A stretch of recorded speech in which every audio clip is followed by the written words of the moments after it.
Ce matin, nous vous avions prévu d'être aux côtés effectivement de Dr Sorcès Congo, qui est notre invité et avec qui nous devons échanger sur des questions liées à la crise anglophone, très importantes. Nous devons également revenir sur son regard sur la situation politique du Cameroun actuel et l'avenir même que nous voulons ensemble et tenter de comprendre naturellement ce qu'il pense. Alors, Monsieur Congo, vraiment, vous êtes loin du Cameroun aujourd'hui. Vous avez décidé effectivement de faire des révélations. Je vais commencer par le plus important. On vous a entendu la semaine dernière promettre à Ferdinand Ngongo, le secrétaire général de la présidence de la République du Cameroun, que si éventuellement, et que même par inadvertance, il parvenait à être président au Cameroun, vous devez vous constituer en rebelle contre lui. Pourquoi un tel discours maintenant, Monsieur Congo? Premièrement, je suis rebelle de nature et de culture. Rebelle veut dire que celui qui est contre l'injustice organisée, celui qui est contre manquer d'équité, celui qui est contre l'oppression, celui qui est contre la manipulation. Donc, je suis contre tout ça. Donc, le mot que les Blancs nous ont donné, c'est le mot rebelle. Donc, nous rébellions contre les mauvaises choses. Nous rébellions contre l'injustice, nous rébellions contre tout ça. Donc, je suis d'abord rebelle de nature et de culture. Et j'ai dit, et je vais répéter, que si jamais pas erreur, dans son rêve, Ferdinand Ngongo est déclaré ou est nommé le vice-président ou devient président ou successeur de M. Biya, moi, je ne deviendrai pas rebelle, je deviendrai un rebelle international pour déstabiliser son régime. Parce que Ngongo, c'est une très mauvaise personne. Ngongo, il est l'ennemi numéro 1 du Cameroun. Ngongo est la raison pour laquelle la crise anglophone est encore là. Ngongo est la raison pour laquelle l'affaire Martinez-Zogo tourne encore rond. Ngongo est la raison pour laquelle la corruption porte la veste au Cameroun. Ngongo est la raison pour laquelle les mauvaises personnes occupent les bonnes places au Cameroun et les bonnes personnes occupent l'exil, la prison ou le tombe. Ngongo est la raison pour laquelle le Cameroun n'avance pas. Ngongo est la raison pour laquelle le Cameroun est où nous sommes aujourd'hui. Parce que, à tout prix, il se croit qu'il est le successeur de Paul Biya. Il s'est positionné pendant beaucoup d'années. Il a déjà achevé certains coups d'État au Cameroun comme coup d'État administratif, comme coup d'État constitutionnel et il compte achever le coup d'État militaire ou coup d'État médicaux, mais nous disons que cela ne va pas marcher. Et que si par erreur ça réussit, nous allons combattre cela avec mon sang, avec ma vie. Et même s'il me tue, je préfère qu'il me tue au lieu qu'il devienne président ou successeur de M. Biya, parce qu'il est très mauvais. Il n'est pas bonne personne. Mais certainement, il y a des choses qui t'amènent à le dire.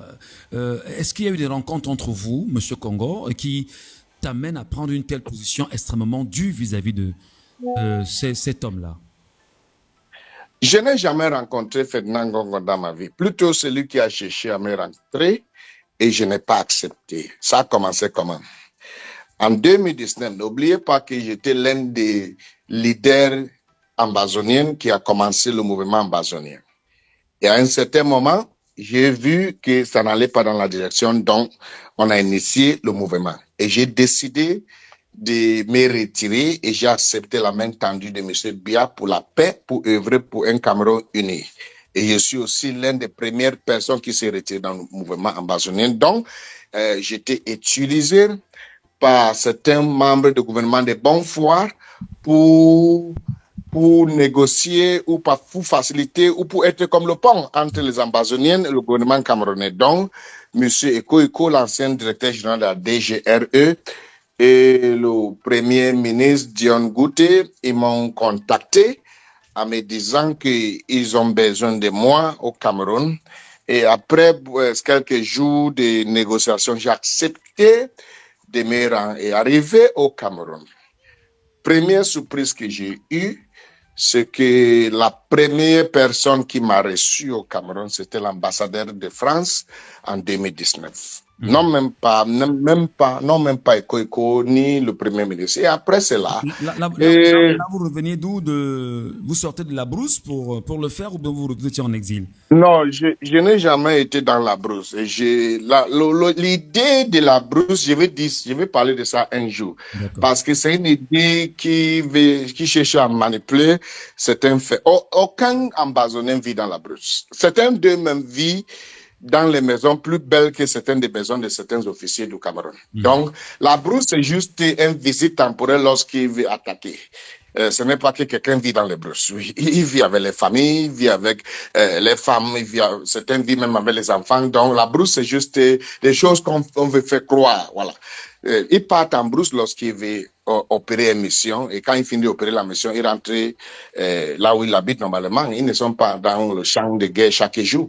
Donc, j'étais pas au Cameroun et lorsqu'ils m'ont contacté, on a négocié pendant 2-3 jours et puis j'ai dit que bon, je vais me rendre et puis on va parler sous la paix. Maintenant, dès que Eko a réussi de me convaincre que le Premier ministre et je suis arrivé au pays, étant au pays, Ngongo a cherché de me rencontrer et je n'ai pas donné le feu vert.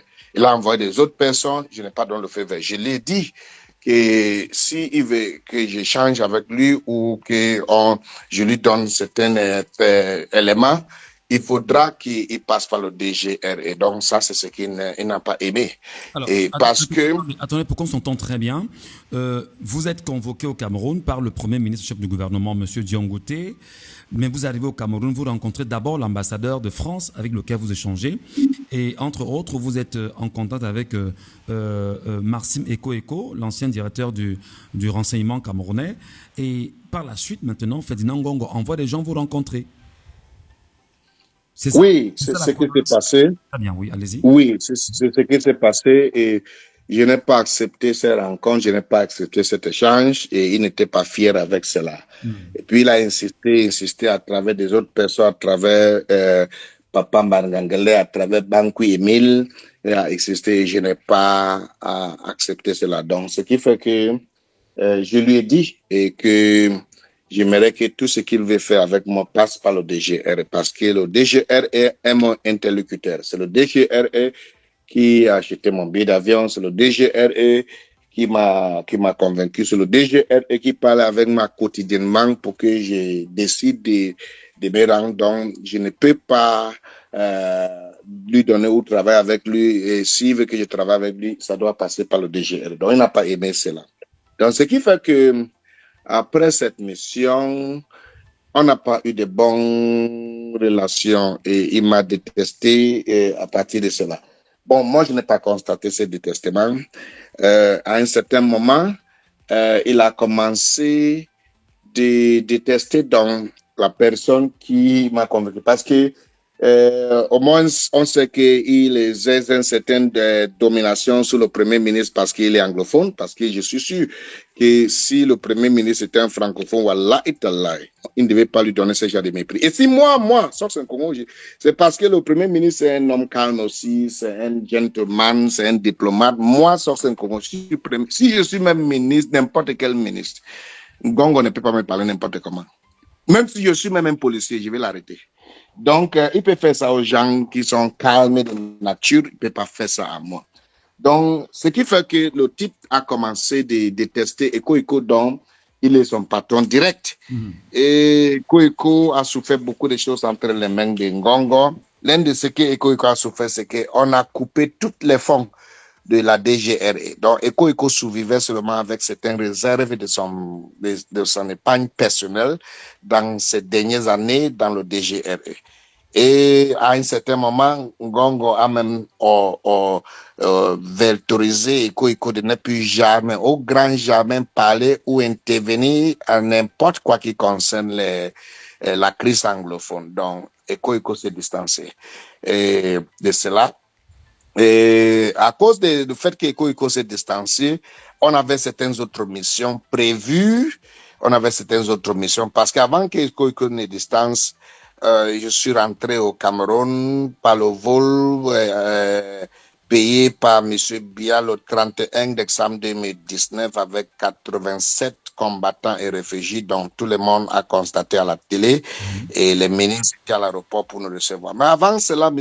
Ngongo, tu sais qu'avant de déplacer avec les Camerounais pour arriver au Cameroun, ou n'importe quel passager que tu vas amener au Cameroun, la première des choses, c'est que vous devez envoyer la liste de ceux qui vont entrer au Cameroun. Donc, cette liste a été envoyée officiellement.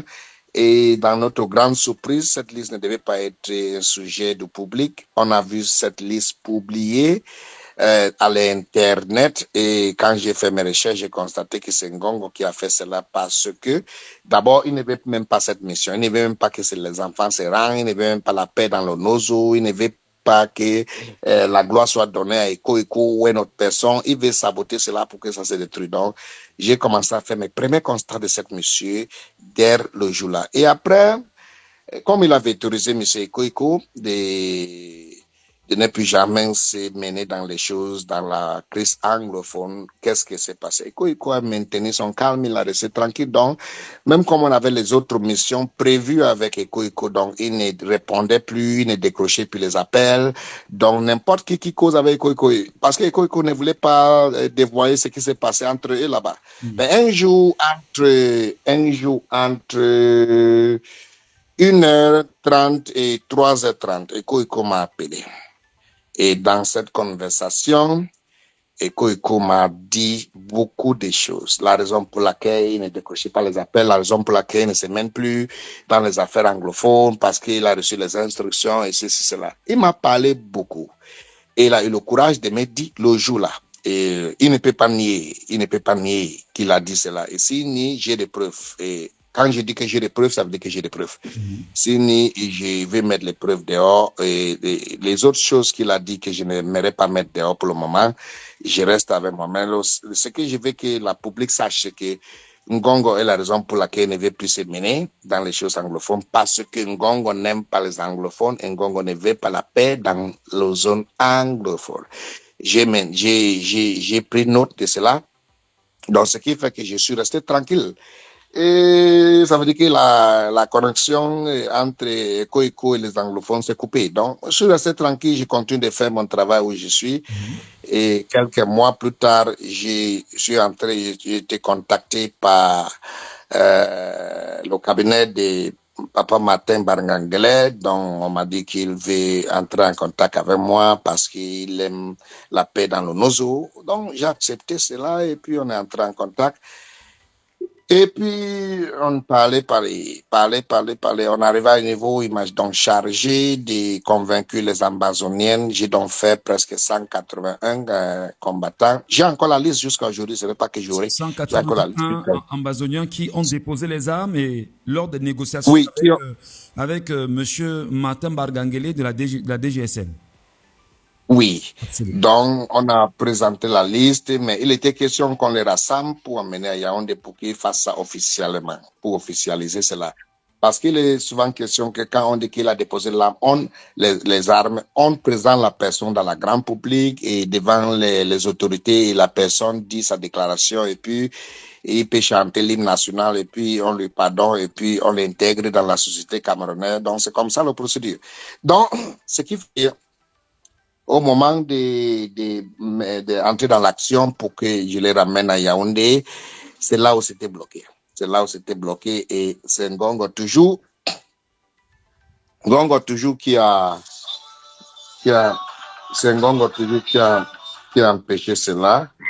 Et je ne me suis pas fâché parce que j'attendais. Est-ce que tu as eu des révélations comme quoi, au niveau de la police nationale, ça a été bloqué par Ngongo? Comment as-tu su que ça a été bloqué par Ngongo au niveau de la police nationale? Je n'ai pas compris votre question. Comment as-tu su que l'information, du moins que les choses ont été bloquées au niveau de la police nationale dans les négociations avec Martin Barnganguele et que ça vient de Ferdinand Ngongo? Comment vous avez su cela? Premièrement, il y a de cela 9 ans, presque 9 ans, que Ngongo s'est approché vers le président de la République. Oui. Il a dit au président, créons ce qu'on appelle le task force. Qu'est-ce que le task force? Le task force, c'est une initiative où tous les contrats, tous les projets, toutes les dépenses sont faits au niveau de la présidence. Donc, s'il y a un contrat pour goudronner la route, ou s'il y a un projet ou une mission, c'est la présidence qui donne l'argent ou qui donne le dernier ordre pour qu'on débloque l'argent. Donc, ce qui fait que on a centralisé tous les contrats, toutes les missions et toutes les dépenses à la présidence. Et Ngongo a dit au président que la raison pour laquelle il suggère cela, c'est pour éviter la corruption. Mais le président ne savait pas que cela veut dire que donne-moi tout pour gérer parce que je vais voler. Derrière ça, je vais être au contrôle de tout. Donc le président a accepté cela parce que dans la tête du président, ça va éviter la corruption et il n'y aura pas trop de vol de l'argent des biens publics. Oui. Donc ce qui fait que tous les projets du Cameroun, le Kangé, le Covid, tout, ça passe par la présidence. Même la crise anglophone est toujours. Donc même le ministère ou les ministères qui sont chargés de ces genres d'affaires n'ont plus le pouvoir. Tout passe par la présidence. Donc Ngongo gère tout. Donc ce qui fait que j'ai cette compréhension de la manière que les choses se passent au Cameroun. Je sais que tout finit dans son temps. La raison pour laquelle la mission de EcoIco a réussi, c'est parce que EcoIco a certaines épargnes qu'il a utilisées en attendant qu'après avoir dépensé dans son épargne, ce qu'il a épargné pendant des années, le gouvernement va lui rembourser. Bon, dans le cas de DGSN, je savais que ça va toujours passer par le secrétariat général de la présidence. Donc, quand on a transmis cela, le retour ne vient pas. Et le retour, c'est qui? C'est Ngongo. Parce qu'il faudra que... parce que quand Martin Barnganguele transmettait le dossier, j'étais au courant, le retour ne venait pas. Le retour ne vient pas. En anglais, on dit justice delayed is injustice. Justice delayed is injustice displayed. Donc, quand quelqu'un refuse de te répondre, c'est parce qu'il ne veut pas te donner. Donc, il n'y a pas une autre explication pour cela. Donc, Ngongo a refusé de répondre à ce que Martin Barnganguele a soumis dans son bureau. Ce qui veut dire que le dossier est mort. Donc, j'ai cette compréhension de comment les choses se passent. Deuxièmement, j'ai aussi mes relations dans la présidence. Puis juste une question. Est-ce que le dossier a été mort peut-être parce qu'en fait, il y a eu des exigences venant de Ferdinand Ngongo que vous n'avez peut-être pas validées, ou alors il y a eu des choses que vous attendiez qu'on devait vous donner, qu'on ne vous a pas donné? Non. Les choses étaient mortes. Je n'ai jamais entendu, au grand jamais demandé quelque chose à l'échange de la paix que j'ai œuvré pour. Jamais, au grand jamais. Plutôt, ils m'ont demandé ce que je veux. Je n'ai jamais dit que je veux quelque chose. Jamais, au grand jamais. Donc, c'était mort parce que Ngongo ne veut pas la paix. C'était mort parce que Ngongo gagne derrière la guerre dans le Nozo. Et je vais expliquer dans cette interview, et peu après ceci. Il va expliquer comment il fait les profits. Donc, ce qui fait que Ngongo a refusé. Donc, on n'a pas exécuté sa mission. Donc, c'était mort jusqu'à maintenant. Prochainement, j'étais contacté par le directeur du cabinet civil, Mvondo Ayolo, pour travailler avec le consul de Calabar, M. Patrice Onana, toujours 2020 ou 2021. Et on a rassemblé certains combattants qui étaient constatés par le consul, envoyés dans le dossier à Mvondo Ayolo. Et puis, on attend que, parce que je sais que la manière que cette affaire de crise anglophone est configurée, c'est très mafiaristique. Je ne sais pas si le mot mafiaristique, c'est le bon français. Allez-y, ça s'appelle un néologisme. On crée un mot. Allez-y, mon frère. Voilà. Donc, il y a une mafia qui se passe dans le Nozo. Et je vais prendre 2 minutes pour expliquer un peu cette mafia. Prenez votre temps. On vous accorde tout le temps. Vous écoutez. Oui, vous connaissez ce qu'on appelle le mafia. Le mafia, vous connaissez ce qu'on appelle la configuration. Donc, Ngongo a configuré l'affaire dans la crise anglophone pour limiter ça. Que rien que cette personne doit en parler, doit intervenir, doit s'associer à cette affaire anglophone. la gendarmerie et le BI. La gendarmerie, le BI, la présidence. Donc, c'est un peu comme mon nom, c'est Success Nkongo. Mon fils, son nom, c'est Daniel Nkongo. Mon autre fils, son nom, c'est Precious Nkongo. Et moi, je dis maintenant que tout ce qui doit être fait passera par Success Nkongo ou Daniel Nkongo ou Precious Nkongo, alors qu'il y a Michel Ngachu là-bas, alors qu'il y a Remingona là-bas, alors qu'il y a Guy Jogo là-bas. J'ignore toutes ces personnes. Pourquoi je limite ça avec mes gens? Parce que j'ai un accord avec mes gens et j'ai l'influence sur ces gens et je peux leur dire comment faire et le pourcentage qu'ils vont verser sur moi. Donc, dans le NOZO, la police n'intervient pas. La police. L'armée camerounaise n'a pas l'influence dans le NOZO comme le BI. Donc, tout ce qui se passe dans le NOZO, c'est l'affaire du BI et la gendarmerie. Et qui est le BI? Le BI, c'est Eran Moïse, qui est l'ami intime de Ngongo. Donc, c'est toujours Ngongo. Qui est la gendarmerie? La gendarmerie, c'est Galax Etuga, qui est le bébé politique de Ngongo. Donc, c'est toujours Ngongo qui est au contrôle de Nozo.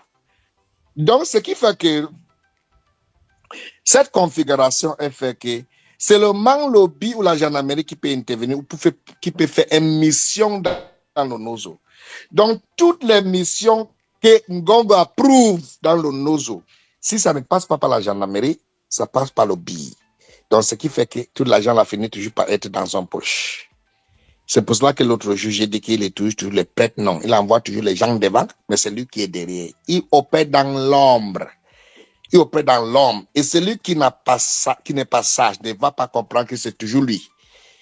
Donc, c'est le grand frère, c'est le catégorie 1 de l'ophémania. Donc, tu envoies des gens et toi, tu es derrière et tu opères dans l'homme alors que c'est toujours toi qui bénéficie dans tout ce qui se passe. Donc, quand je comprends cela, j'ai une fois compris que Ngongo a décidé de confisquer l'affaire de Nozo comme son propriété personnelle. Et je vais expliquer après comment le BI profite, comment la gendarmerie profite.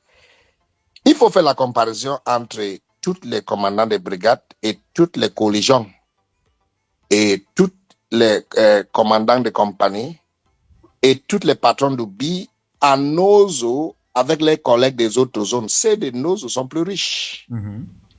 D'accord. Il faut faire tes enquêtes, tu es journaliste. Ceux de Nozo sont au moins 30 fois plus riches que les collègues qui sont ailleurs. Pourquoi se fait-il qu'on dit que nous sommes dans la zone de guerre? Mais ces grandes autorités aiment qu'on les affecte là-bas. Les préfets, les sous-préfets, ils aiment qu'on les affecte là-bas. Et quand on les affecte là-bas, ils ne veulent plus sortir. Pendant la guerre, qu'est-ce qui est dans la guerre? Il y a l'argent, il y a le miel, il y a tout là-bas. Parce que la guerre, si ce n'est pas... je compte faire une explication aujourd'hui pendant cette interview. La guerre, si c'est une guerre économique, où il y a une déclaration que je voulais dire dans mon prochain sortie, et je vais dire ça dans ta sortie, dans cette sortie maintenant. Merci. Écoutez et enregistrez ce qu'il dit maintenant. L'Ambazonie ou les Ambazoniennes ne sont pas les plus pires des choses qui s'est arrivé au Cameroun. Le plus pire des choses qui s'est arrivé au Cameroun, le plus mauvais des choses qui s'est arrivé au Cameroun, c'est le Yaoundé-zonien ou les Yaoundé-zoniennes. Et je vais expliquer qui est Yaoundé-zonienne. Parce que les gens vont croire que je parle de toutes ceux qui sont de Yaoundé. Non. Les Yaoundé-zoniennes sont des autorités du gouvernement qui ont le mot final dans les choses de l'État. Donc, Ngongo est à la tête. Les Yaoundé-zoniennes sont les créateurs des Anglo-zoniennes.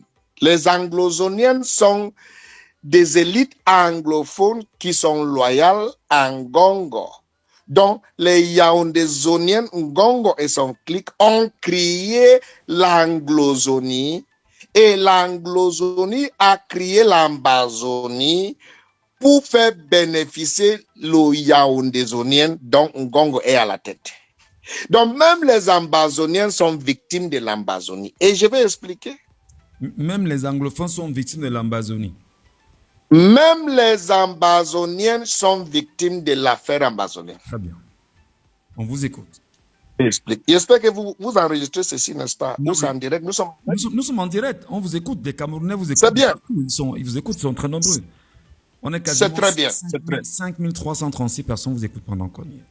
C'est très bien. Donc, les Ambazoniens eux-mêmes sont victimes de Ambazonie. Ça veut dire que je me retrouve que je suis Ambazonien, mais je ne sais pas comment je me suis retrouvé comme Ambazonien.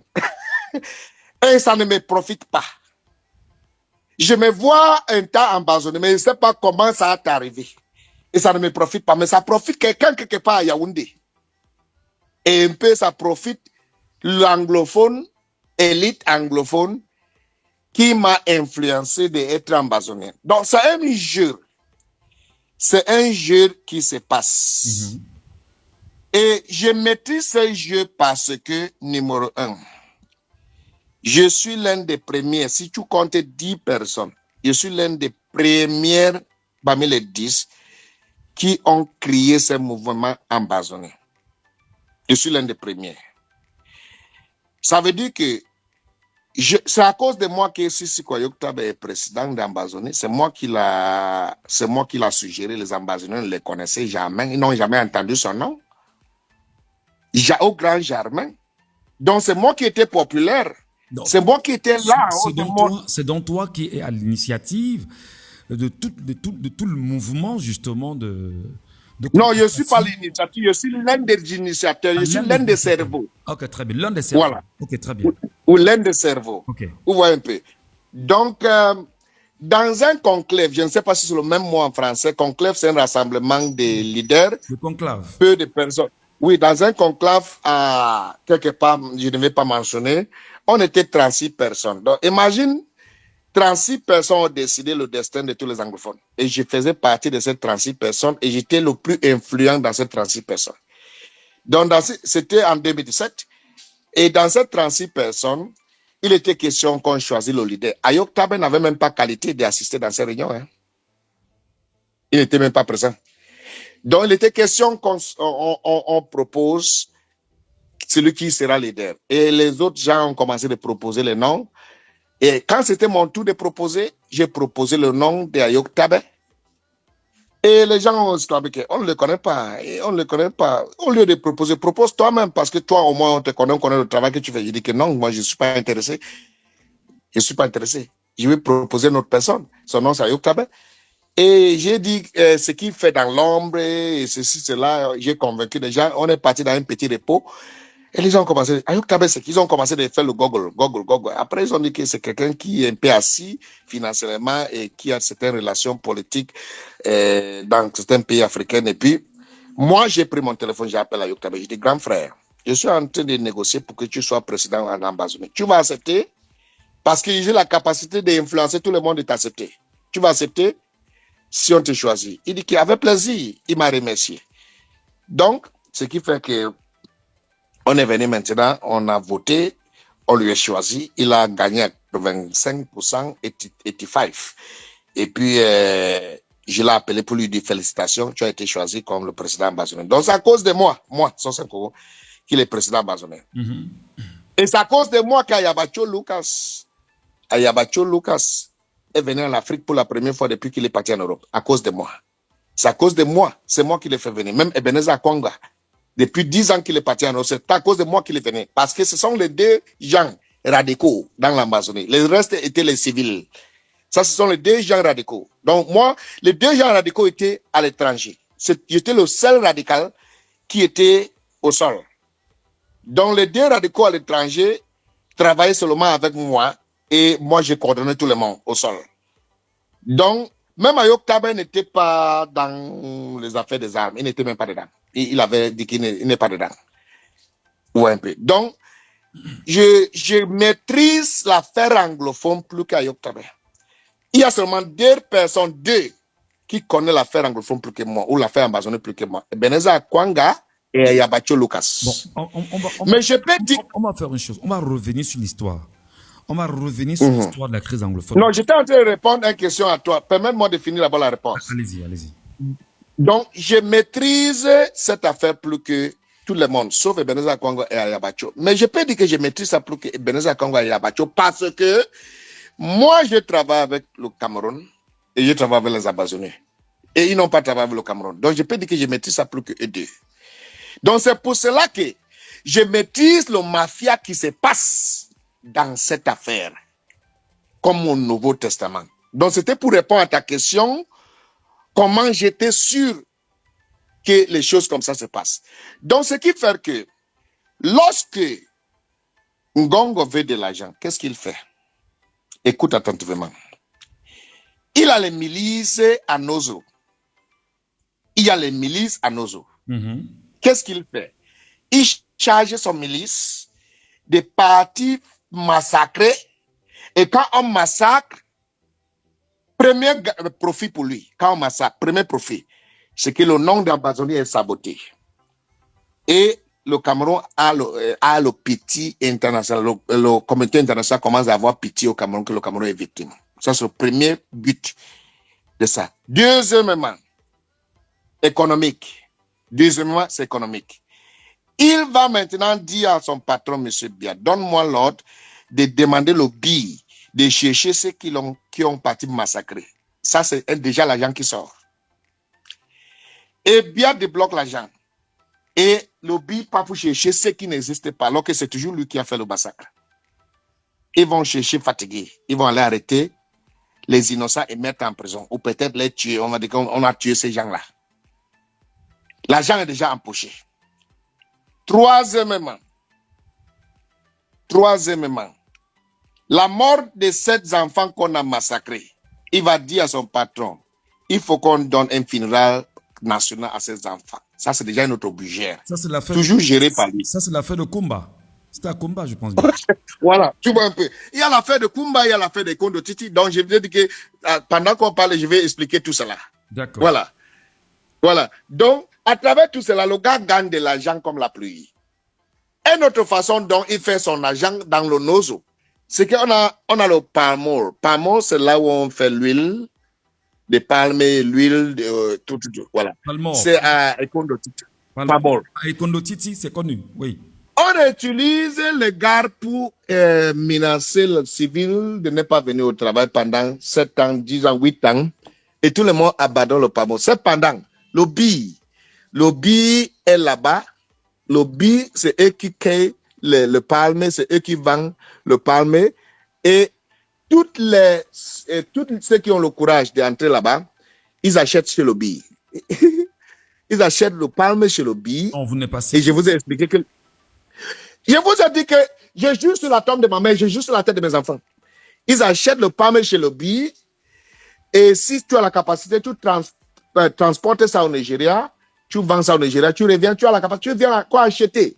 Donc, le BIM vend ça moins cher au lieu que les travailleurs du Parlement viennent travailler pour qu'on verse l'argent dans le compte de l'État. Le BIM, ils vendent ça chez n'importe qui. Et certains membres de BIM achètent même ça. Ils avaient les femmes d'acheter parce que c'est eux le commandant, c'est eux le tout. Maintenant, quand tu achètes, tu sais qu'entre le Parlement, entre les comptes de Titi et Nigeria, il y a la mer. Ils partent maintenant à la plage. Même les ambassadeurs achètent aussi. Et ils connaissent qui sont les ambassadeurs. Ils partent à la plage pour transporter. Et les pirogues, pour entrer, pour mettre ton bidon de l'huile dans le pirogue, tu paies l'impôt chez les ambassadeurs. Donc, il y a l'armée à la plage. Et les ambassadeurs sont à la plage. Et les ambassadeurs prennent pour eux. Et l'armée prend pour eux. Face à face. Ce n'est pas face à face. Donc, tu peux acheter chez le billet. Et tu arrives à la plage, tu paies encore le billet et tu paies encore l'ambassadeur qui est ambassadeur avec les armes, pas en civil. Et on fait monter tes choses dans la pirogue. Et dans la pirogue, et maintenant, le préfet ou le sous-préfet donne, ou le commandant du billet, il donne l'autorisation que viser, donc laissez passer. Donc quand vous arrivez au milieu de la place, au niveau de Bakassi, parce qu'il y a le camp B là-bas, Bakassi, au milieu de la mer. Dès qu'on voit visé par le commandant, on vous laisse partir. Ça veut dire que peut-être ils ont le président, ils tiquent, ils marquent. On est passé. Donc, si c'est 4 pirogues qui est passé, il c'est 4 pirogues. À la fin de la journée, le commandant qui les a laissés passer verse aussi sa part chez le billet qui est dans la main. C'est-à-dire qu'on a donc étalé des poches de corruption de part et d'autre, et c'est bien organisé, Voilà. avec l'affaire de Palmore. Tellement organisé. Et la même chose se passe avec la fronde. Je ne sais pas si c'est le même mot en français, Roba. Oui, la fronde. Le CDC.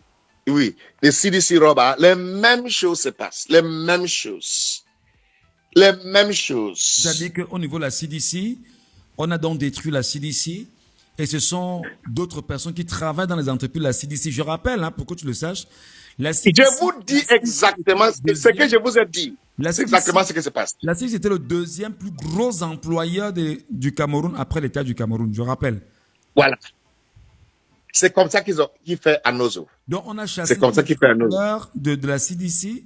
Et si on s'en tient à ce que vous dites, c'est encore le BI qui travaille dans la CDC et gère les avoirs de la CDC. C'est ça?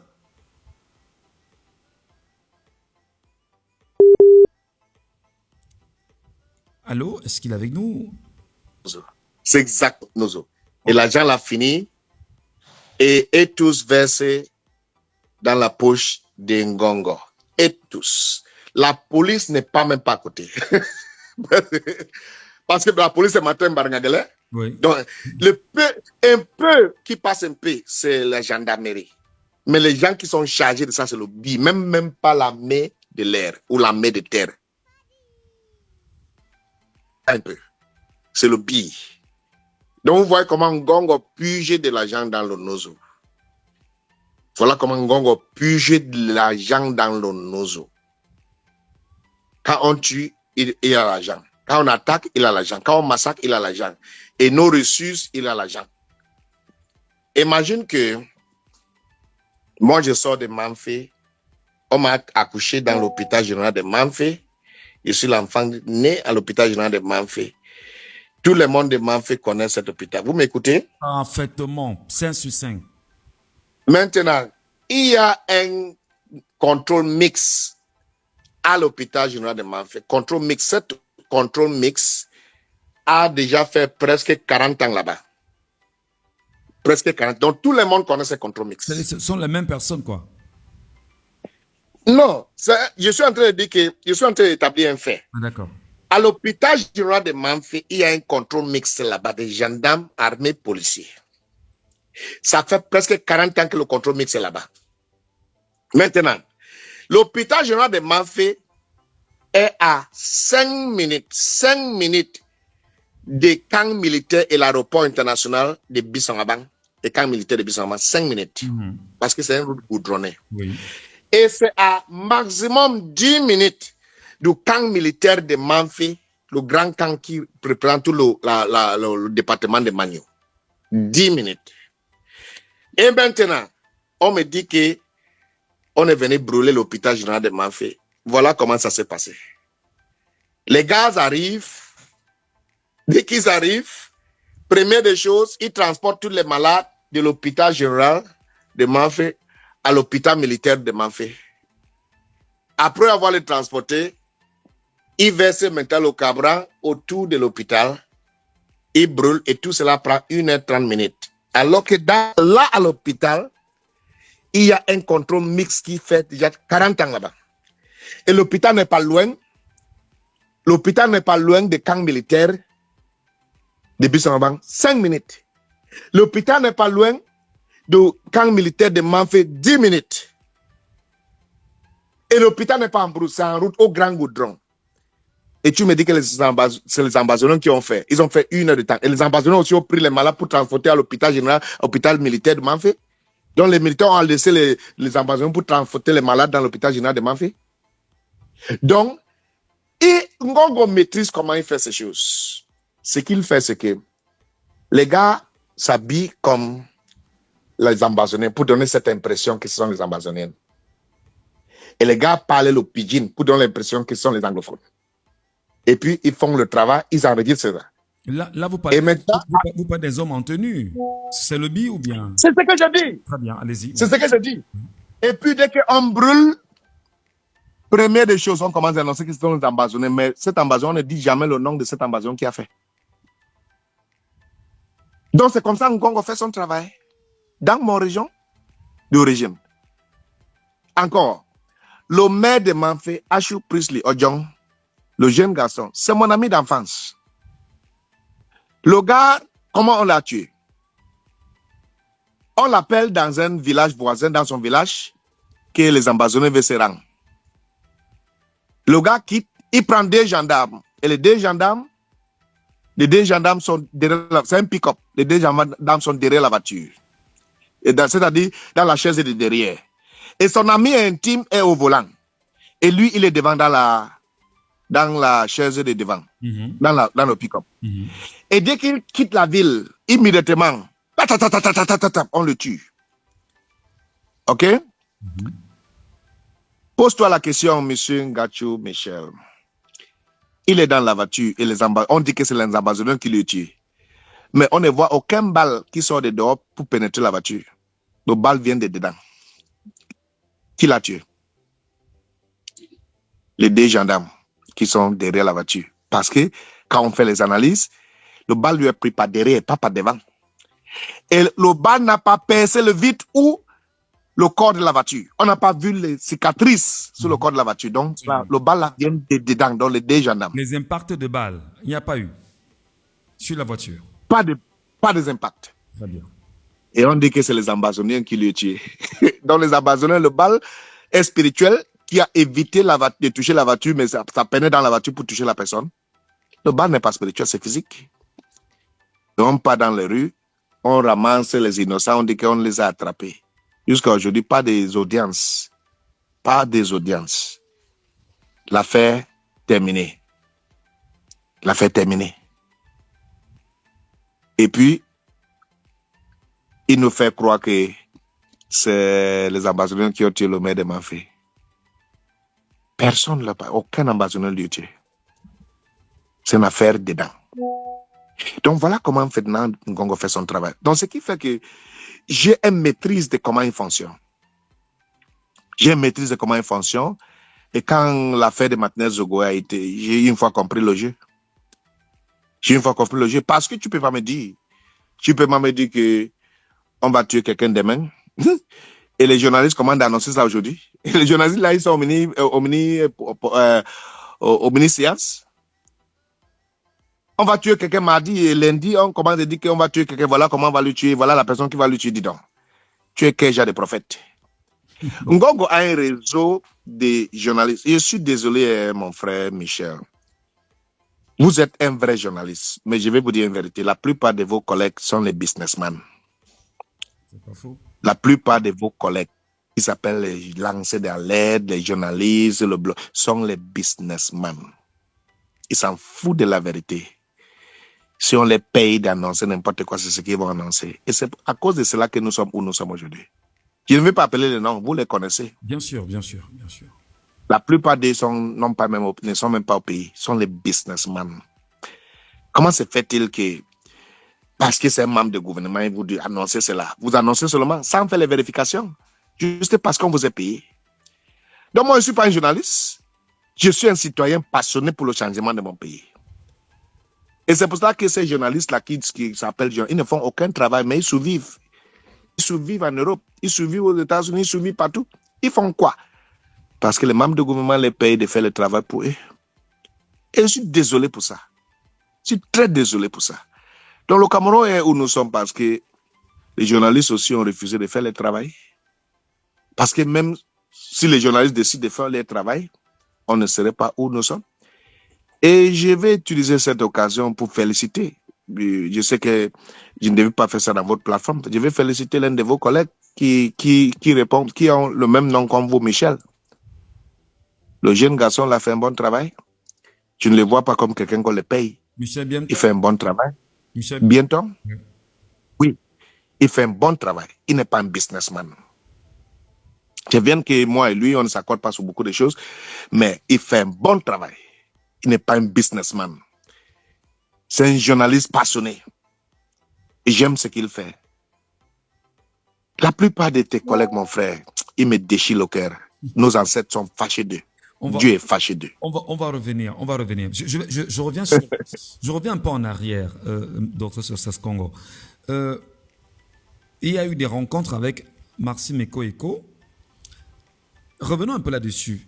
Lorsque vous avez rencontré Maxime Eko, lors des premières négociations pour revenir à la paix retrouvée dans les régions anglophones du Cameroun et à un équilibre avec le Cameroun, vous rencontrez d'abord l'ambassadeur de France au Cameroun.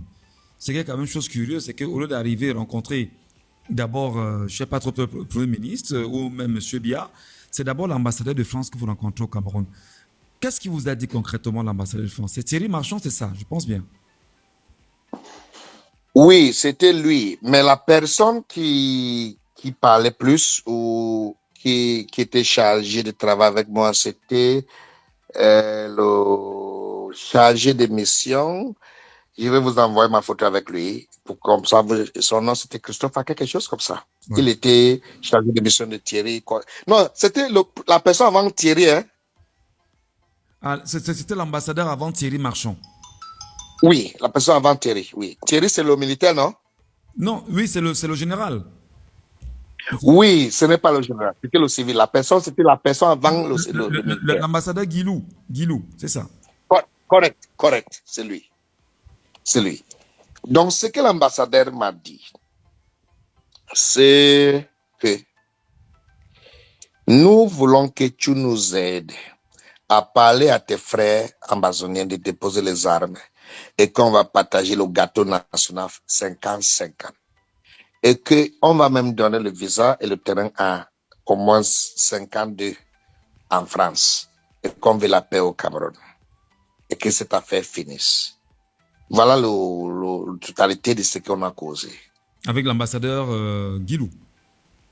Oui, de la France. Et c'était dans l'ambassade. Hein. C'était pas dehors. C'était dans l'ambassade. Et vous êtes tombé d'accord sur ce qu'il te proposait ou ce qu'il vous proposait? Qu'est-ce que vous vous êtes dit finalement? Je suis tombé. C'est la raison pour laquelle je suis venu au Cameroun. On m'a déjà dit qu'on te veut au Cameroun parce qu'on veut que tu nous aides à établir la paix dans le Nozo. Oui. Et j'ai accepté. Et quand je suis arrivé, ils m'ont dit qu'on veut que tu convainques tes frères et sœurs pour te déposer les armes, pour que la paix revienne dans la zone anglophone. Et dites-nous exactement ce que tu veux. Tu veux la nomination? Tu veux quel ministère? J'ai dit que non, je ne veux pas de ministère. Je ne veux pas de ministère, je veux juste la paix au Cameroun. Et que de deux, si vous voulez faire quelque chose pour moi, voilà ce que je veux que vous fassiez pour moi. Numéro 1, libérer mes frères et sœurs qui sont en prison. Numéro 2, j'ai un dialogue sincère et inclusif. Numéro 3, tous ceux qui sont en exil pour cette cause, faites-les rentrer au pays pour qu'ils jouissent de leur pays. Numéro 4, je voudrais que tous les combattants que je vais amener vers vous pour qu'ils se rendent, il faut les établir. Il faut les établir pour qu'ils aient un moyen d'économie pour soutenir les familles. Parce que s'ils soutiennent les familles avec le kidnapping pour le rançon et tout ça, et tu arraches les armes entre les mains, il ne faut pas les laisser dans les rues, sinon ils vont rentrer dans ce qu'ils faisaient. Voilà tout ce que j'ai demandé à ces personnes. Je n'ai jamais demandé qu'on me donne un ministère. C'est eux qui m'ont proposé. J'ai dit que je ne veux pas ça. Ce que je veux, c'est des choses qu'ils viennent de citer à vous. Très bien. Et lorsque vous sortez de là avec l'ambassadeur, il vous a dit qu'il était d'accord ou pas, qu'il devait le faire? D'accord, c'est ce qu'il souhaitait même. Il m'a souhaité même en dehors de ce que j'ai cité, ils vont tout faire et qu'ils vont aussi ajouter les visas pour au moins 50 en généraux ambazonnés et on va les donner le terrain en France. D'accord, donc ils vont sortir du Cameroun, ils vont s'établir ailleurs et ne plus entretenir la guerre. Et ne plus entretenir la guerre au niveau du Cameroun. Alors, à quel moment il y a eu la rencontre avec le Premier ministre chef du gouvernement, M. Diangote? Après la rencontre avec l'ambassadeur, j'ai rencontré le Premier ministre et c'est la même chose que le Premier ministre a dit. C'est la même chose qu'il a dit. C'est juste la même chose. D'accord. Et puis le Premier ministre m'a envoyé maintenant chez ECHO pour que ECHO travaille avec moi parce qu'il a dit que ECHO, c'est l'homme de terrain. Donc, des choses pratiques, c'est lui qui applique. Donc, c'est là où je suis parti à la DGR et puis on a eu une séance de travail avec les membres de DGR et c'était un très bon moment. Très bien. Et il n'y a jamais eu à ce moment précis l'intervention de Ferdinand Ngongo dans ces analyses-là. Jamais. Alors, c'est-à-dire, on a fini avec Eco Eco. Lorsqu'on finit avec Eco Eco, quelques temps après, c'est la police c'est Bargangele qui vous contacte. Avec Bargangele, vous n'êtes pas tombé d'accord. Est-ce qu'il vous a fait des propositions, Bargangele, en passant? Proposition de quoi? Qu'est-ce qu'il vous a proposé dans votre rencontre? Quand il vous rencontre, qu'est-ce qu'il vous dit? La seule chose que Bargangele m'a demandé, il a dit que le président a demandé mon CV, donc j'ai donné. Ouais. La seule chose qu'il m'a demandé, il ne m'a pas proposé quelque chose. D'accord. Alors, oui, allez-y. Dans tout le monde que je travaille avec, il y a un principe dont on a travaillé. Je ne vous donne pas les enfants pour que vous les laissez balancer dans les rues sans rien faire. Vous allez les établir. Oui. Donc ça, c'est le principe dont je travaille. Je ne les donne pas les enfants pour qu'ils les laissent balancer dans les rues. Ils vont les établir. Très bien. Oui, il faut qu'ils fassent quelque chose. Comment ça s'est passé parce que je crois qu'il y a eu une première rencontre avec tes frères qui sont, enfin, moi j'aime pas les appeler ambazoniens, parce que pour moi ambazonien c'est un mot qui n'a pas sa place. Nos frères camerounais qui se sont révoltés là. Nos frères là, avec qui tu t'es rencontré, et il y a eu une première rencontre, il y a eu une deuxième, il y a eu une troisième, et il paraît qu'à chaque fois que vous vous rencontrez, les chiffres changeaient. On te demandait de ramener au moins 100, 300, 500. Tu peux nous dire un peu comment ça s'est passé à ce moment précis, Success Congo? Je n'ai pas bien compris votre question. Lorsque on t'envoie, on te dit, bon, va rencontrer ces enfants-là, et tu leur demandes d'arrêter. Parfois, on te demandait de les mobiliser, non? Et combien as-tu mobilisé jusqu'à nos jours?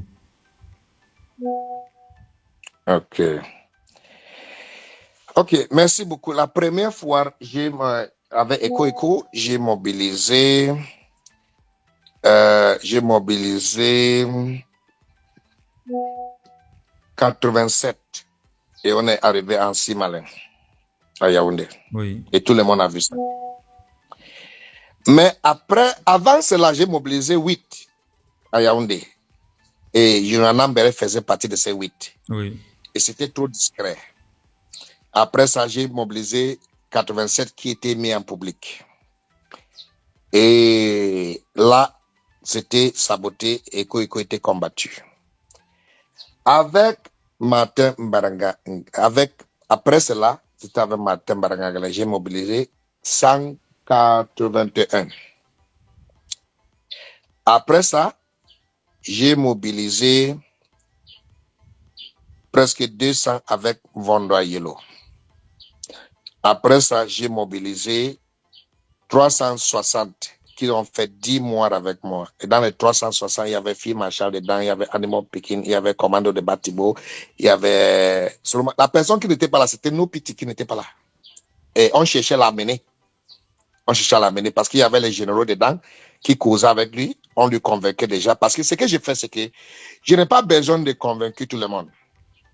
Je convainc les généraux clés. Donc, je les donne le crédit d'appeler les amis, de les convaincre, et puis je cause avec eux, et puis ils nous rejoignent.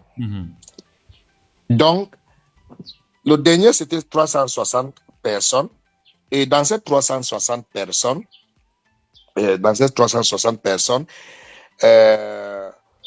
pendant et avant et après ce moment, j'ai convaincu certains autres qui n'étaient pas officiels. J'ai convaincu certains autres. Donc, en total, j'ai convaincu au moins 5 000 à 7 000 ambazoniennes. Au moins, j'ai convaincu au moins 5 à 7 000 ambazoniennes qui ont déposé les armes, qui ont laissé le radicalisme pour accepter le Cameroun uni. Au moins. Au moins. Très bien. Et j'ai beaucoup qui sont au Cameroun, à l'est qu'ils parlent. Beaucoup. Que vous contrôlez toujours, c'est ça? Je ne les contrôle pas, mais ils me respectent. Donc, si je les appelle, ils vont écouter ce que je leur dis. Et j'ai encore les autres que je n'ai pas encore convaincus parce que ça ne sert à rien de convaincre quelqu'un. Parce que si tu te convaincs pour lui poser tes armes et le gouvernement n'accepte pas de t'accepter, tu pars comme on t'arrête. Donc, il faut on accepte de les accueillir officiellement comme ça. On enlève les noms dans les listes des recherchés. Donc, il y a beaucoup des autres que, même hier, il y a les autres qui m'ont appelé, mais dit que nous sommes à ton écoute. Donc, si je les parlé, ils vont faire. Donc, récemment, pendant les élections présidentielles ou avant, ils m'ont dit que nous sommes là. Hein. Si tu veux que on fasse quelque chose, on va le faire. Il dit que non, laisse d'abord. On est là pour les élections. On voit ce qui va se passer. Donc, ce sont les enfants ils savent que moi, j'aime le Cameroun. Ils savent que, parce que l'un des messages qu'ils rapportent, c'est que je ne veux pas qu'ils meurent. Et je ne veux pas qu'on divise le Cameroun. Et comme ils savent que je ne veux pas qu'ils meurent, ils savent que je les aime. Donc, ils me respectent parce que je les aime. Absolument. Donc, si je les appelle, ils écoutent. C'est ça qui est très important. Bon, mais maintenant. Si le gouvernement camerounais décide aujourd'hui que toutes les Ambazoniens se rendent et qu'on convainc 3000 personnes, Wallahi Talai, ça ne va pas me prendre 10 jours pour que j'ai 3000 personnes. Ça va pas. Mais est-ce qu'il ne veut pas? Il ne veut pas. Comme ils ne veulent pas, c'est pour vous, c'est toujours Ferdinand Ngongo qui fait problème. C'est lui qui fait problème, c'est lui qui empêche la paix. C'est lui qui, quand ça arrive à son niveau, il bloque.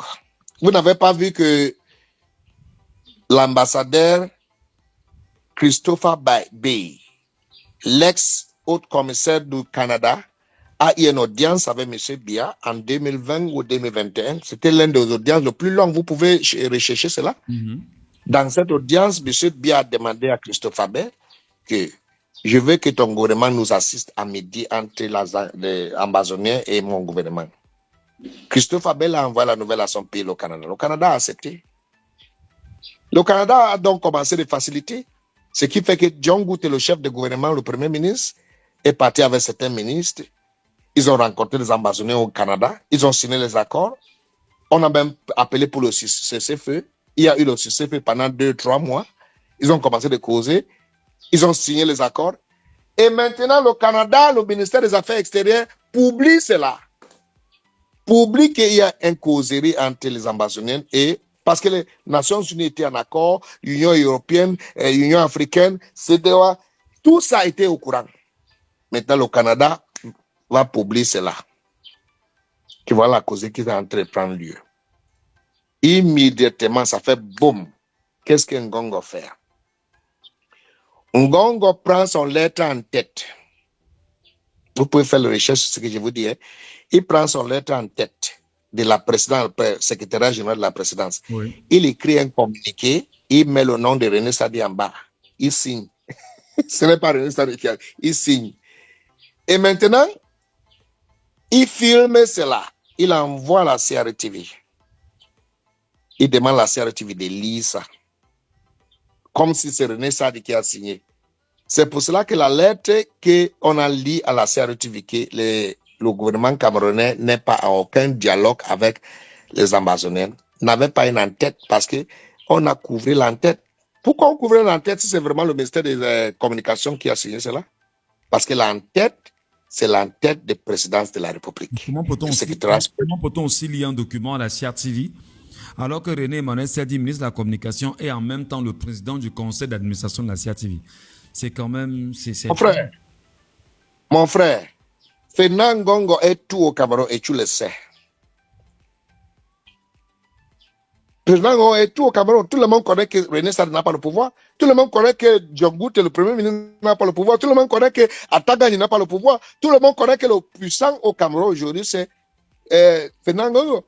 Si le directeur général de CRTV ne permet pas ça, le lendemain, on va l'enlever. Et tu le sais. Tu le sais. Le lendemain, on l'enlève. Ferdinand Ngongo enlève les gens comme la pluie. Si Ferdinand Ngongo peut faire arrêter un patron de DGR, qui est le ministre des Communications? Qui est le ministre des Communications? Qui est le ministre de l'administration territoriale? Donc, chacun a peur. Nous sommes dans un état de peur. Chacun a peur. Voilà ce qui se passe. Chacun a peur. C'est tout. Alors, aujourd'hui, Chacun a peur. aujourd'hui, je voulais bien savoir le lien qui a existé avec le grand dialogue national.